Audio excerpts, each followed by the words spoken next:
If you're looking for some takeaways from the Belgian Grand Prix that are about the teams and drivers, then click out now, because all I'm going to talk about is Pirelli, race control, and how I've started reframing sprint weekends to make even the most processional snooze fest interesting. Kia ora, I'm Kimmy, I talk about Formula 1 in the world's second worst accent, and these are my 3 conclusions from the 2025 Belgian Grand Prix. Coming into the weekend, one of the things I was most interested to see play out was how the new tyre compound selection would affect proceedings, and I wasn't really expecting much of a conclusion when it became more and more obvious that Sunday was going to be a soggy mess. But in the end, we did kind of get a bit of an idea, even if the first stint was on the inters rather than a slick. How, you might ask? Well, the intermediate running effectively finished broadly around the time you'd expect a bunch of those running a 2-stop in a dry race to pit, essentially making the remainder of the race play out similar to how it probably would have in the dry. And yeah, sure, teams would have used up a set of slick tyres at the start, which would have been a factor overall, and with drivers like Alex Albon and Charles Leclerc starting in the top 5 with 2 sets of new mediums versus the McLarens, Max Verstappen and George Russell's 1, things might have shaken out a little bit differently. But in the end, when you look at how things went down, it's pretty clear that Pirelli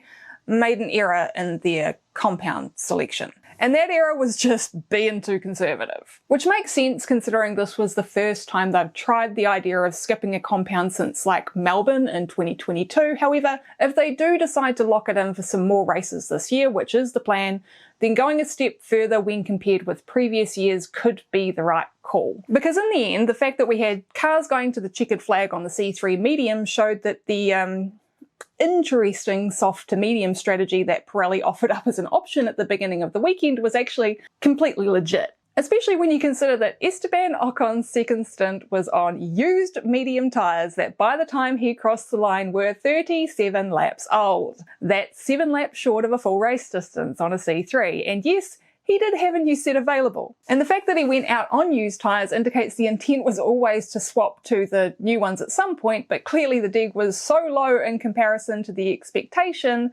that the maths just weren't mathsing. So the next time we do this experiment, Pirelli, an experiment I love, by the way, don't get the wrong impression here, I still stand by my opinion that this is a good thing, then just be a little bit less conservative and make it tougher for the teams. After all, out of the 3 strategic options you suggested for Sunday, only one was a 2-stop, which kind of, well, isn't the whole point of this to try and make the 1-stop the outlier?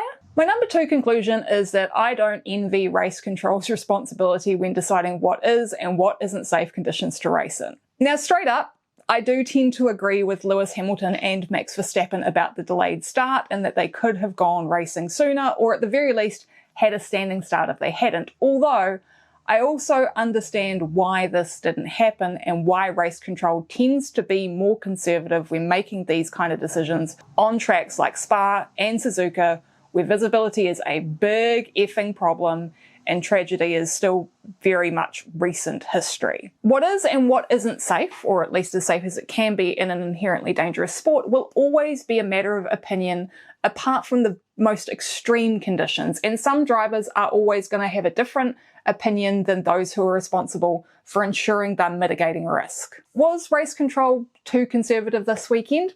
Yeah, I think probably. Starting 10 or 15 minutes earlier, even with a rolling start, would have likely resulted in a much more challenging race strategically, with teams having to make the decision between running long on knackered inters, going for another set, or pitting early for slicks and risking a big off. But from a spectator point of view, this would have been far more interesting to watch and likely would have had a knock-on effect that resulted in a very different second half of the Grand Prix. But if something had happened, then fingers would have been pointing directly at Rui Marquez. The other thing to consider here is that this was the first session for the F1 cars in wet conditions for the weekend, and the grid included 6 drivers who've never raced at Spa in F1 machinery before, only one of whom actually finished the Grand Prix last time out in Silverstone. Actually, Ollie Beerman is the only driver yet to complete a full season who had finished both previous wet Grand Prix.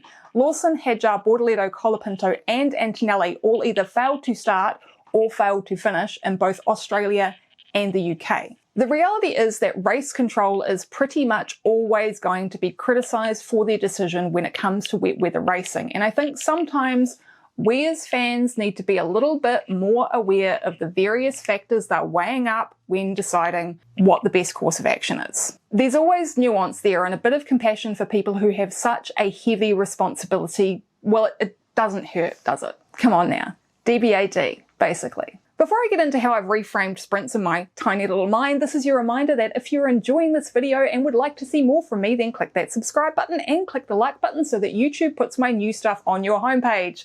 If you enjoy supporting creators on Patreon, the link is down in the description as well as right here on the screen. Paid patrons get their name in the thanks, which is right here, I think. Thanks as always to you guys, and if you are a paid patron, you also get access to the first of my data spreadsheets, which is a full table of all finishing positions in all sessions for the 2025 season that self-calculates and is downloadable for those of you who like to tinker with theoretical results. Free members also get access to this just in a read-only form. Thanks once again to my patrons, and let's talk about sprint weekends. I feel like sprints are just sort of one of the most polarizing things in F1 at the moment. Since they were introduced, there's always been fans and detractors. F1's been tinkering with the format, and generally, even for those of us who do enjoy a sprint weekend thanks to the 2 additional competitive sessions, it's still a bit of a bummer when most of the time the sprint race itself usually shakes out to be kind of boring.